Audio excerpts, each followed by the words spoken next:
Hello మామ, welcome to చిన్న కూతురు ముచ్చట్లు. ఈ రోజు సాయంత్రం మా అన్నయ్యకి నాకు బోర్ కొడుతుందని చెప్పి మా ఇంటి పక్కనే ఉన్న చెరువు దగ్గరికి చేపలు పట్టడానికి అయితే వెళ్ళాము. చూస్తుండగానే చీకటి పడుకుంటూ వచ్చేస్తుంది. సరే అని చెప్పి మేము ఫాస్ట్గా ఎత్తుకుంటూ ఒక చిన్న గుంట దగ్గరికి అయితే వెళ్తున్నాము. ఆ గుంటలో చేపలు ఉన్నాయో లేదని చెప్పి మేము ముందే చూసుకుని ఇంటికి వెళ్ళి బకెట్ అయితే తెచ్చుకుని వచ్చాము. మాకైతే చిన్న చేపలు కొన్ని తగిలినట్టు అనిపించినాయి, అందుకని చెప్పి బకెట్ పట్టుకుని వచ్చాము. మా అన్నయ్య అయితే చూస్తున్నాడు రాళ్ళేసి ఉన్నాయో లేవని చెప్పి. ఇంకా స్లోగా అలా బకెట్ తీసుకుని మా అన్నయ్య కొంచెం అయితే తోడడం స్టార్ట్ చేశాడు. అక్కడ భూమి పగులుండడం వల్ల చిన్న చిన్న చేపలు అయితే ఆ గుంటల్లోకి అయితే వెళ్ళిపోతుంది మామ. మా అన్నయ్య అయినా సరే తీసుకుని నీళ్ళు అటు కొంచెం పారవేశాడు మామ. లాస్ట్ వరకు అయితే తోడతానే ఉన్నాం మేము. చిన్న చిన్న చేపలు, అందులో చాలా చిన్న చిన్న చేపలు అయితే ఉన్నాయి. అవన్నీ లోపలికి వెళ్ళిపోతున్నాయి. అయినా సరే మా అన్నయ్య తోడదాము ఉంటాయేమో అని చెప్పి అన్నారు. ఇంకా తోడుతూ ఉండగా మాకైతే ఒక చిన్న చేప అయితే పడింది.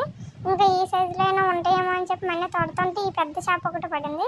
అంతే మామ, అందులో ఇంకేం చేపలు లేవు, ఓన్లీ చిన్న చిన్న చేపలు ఉన్నాయి. ఇంకా అదొకటి పట్టుకుని మేము ఇంటికి వచ్చేసాం. సబ్స్క్రైబ్ చేసుకో మామ.